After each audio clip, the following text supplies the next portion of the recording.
Quoting from the New Union Prayer Book for the Days of Awe. Who shall live for the sake of others, who, dying, shall leave a heritage of life. Chapter 1. Saul's Journey. Hi, my name is Saul Weinberg, and I'd like to share my story with you. Sounds like an AA meeting, doesn't it? Except, instead of a journey to sobriety, I'm telling a modern-age, sacred allegory that's packed with seeds of eternal truth and neatly wrapped up in an easy-to-read label. The one thing I want to make straight from the start is this. I am not here to create a new theology. My story is simply my experience of the truth. All I know is what I've been through, and all I want to do is share it with you. As for calling it a story, well, let's face it. Human beings live and learn by telling and sharing stories. Always have, probably always will. The only difference here is that I'm telling my tale from a place that offers me a vast, compassionate perspective. That's my job. Your job, if you want, is to take whatever wisdom you can get from it and allow that light to nourish the beliefs about life and heaven you already have. I just hope that reading about my timeless love for Irene might help you find the inspiration you need to start living love as a practical behavior. All right already, enough prefacing. On with the story. Let's start with my crossing over from earth to heaven. On December 21st, 1997, I fell asleep at the wheel of my car. My beloved Irene was seated beside me. By the grace of God, she was spared, but I died and crossed over. I guess that fact in some ways makes this a travel story, because it does center on the journey I took from one plane of existence to another.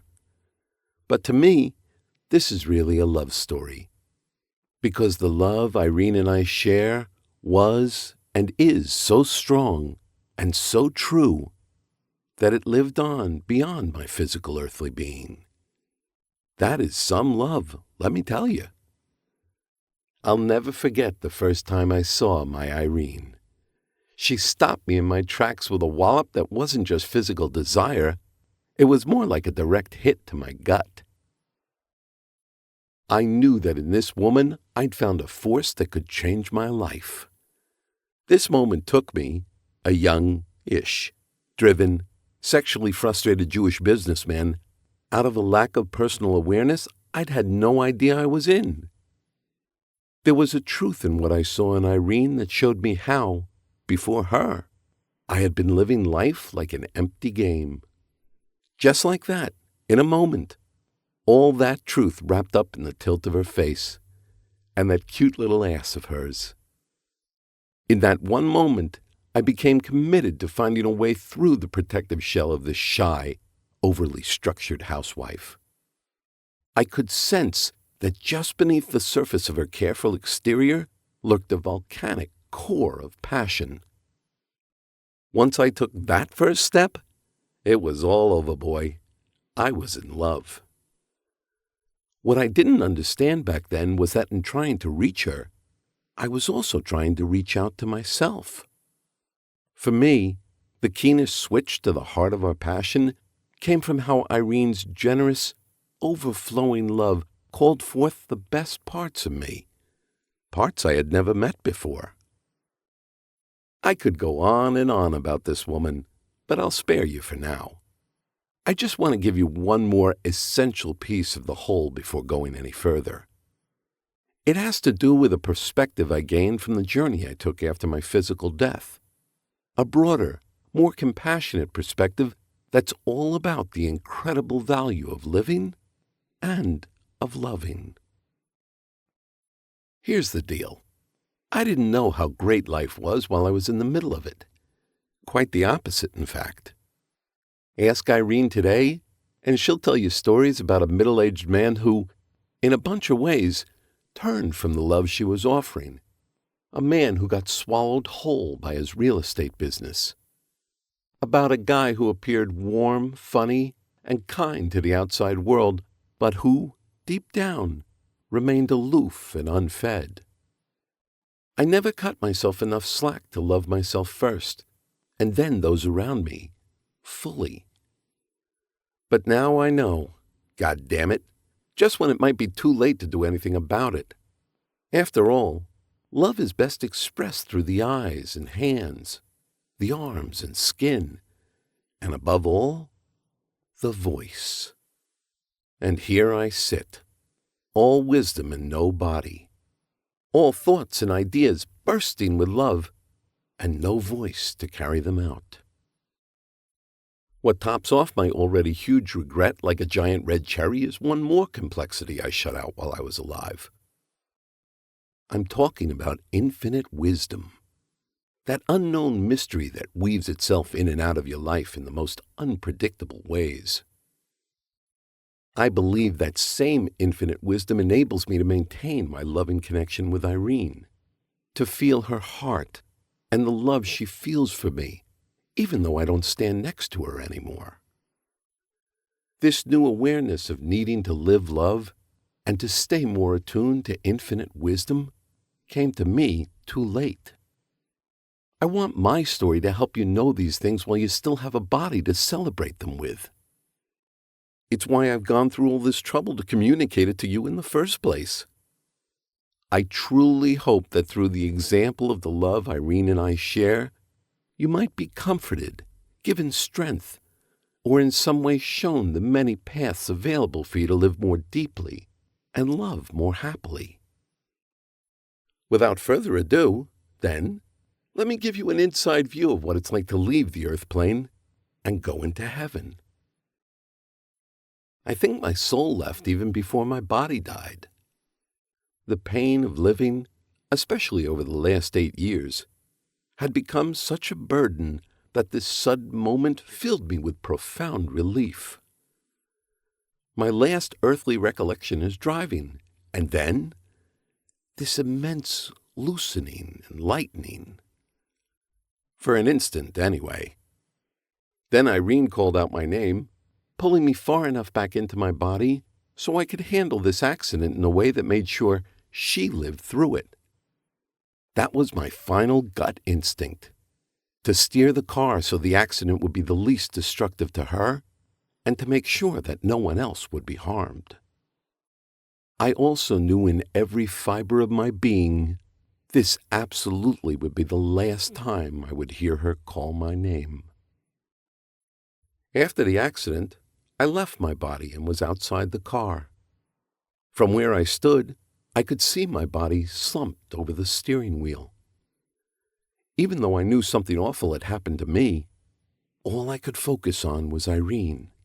Was she all right? Was she going to live? As I looked around for help, I began to realize that while I was seeing, hearing, and thinking, I had no body. But there wasn't time to process this wacky thought, because Irene was in mortal danger. If I had any faculties left at all, I was going to use them to help her. Despite my concern, it dawned on me that my wife, the car, and the bare winter trees weren't all I could see. Surrounding Irene was a brilliant emerald and blue light that extended to the growing number of people who had stopped to help. It permeated each and every one of them with a magnificent purple light. More than the beauty and wonder of this light was that it held within it angels. Honest to God, angels. In that instant, I understood they were there to protect us, all of us, before they helped me cross over. My knowing somehow came through the intensity of the radiance in which they held me. The warmth and strength of that radiance reassured me, helping me accept the fact that my life force, my bodiless soul, was now safely cocooned in love and light. It's no easy thing, let me tell you, watching your death unfold before you. I missed the familiarity of my solid body so much it ached. But the power of the love beaming from my angels was complete and nourishing enough to anchor me while I tried to get used to my new situation.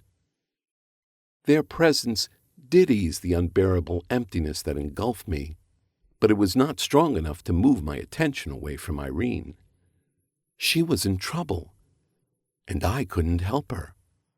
I couldn't do anything. My frustration twisted like an anchor searching for the ocean floor.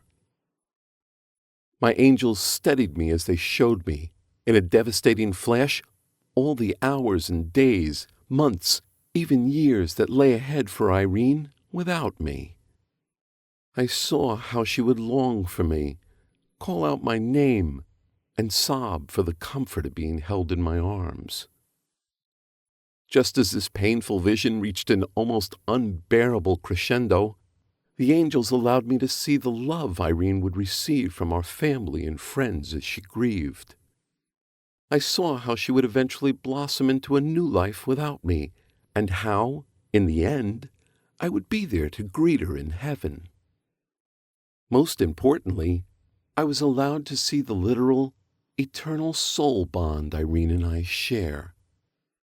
With its image before me, I could see why our love would never die, that cord would keep us connected even all the way from earth to heaven. The reality of the depth and strength of my love for Irene began to warm me all over.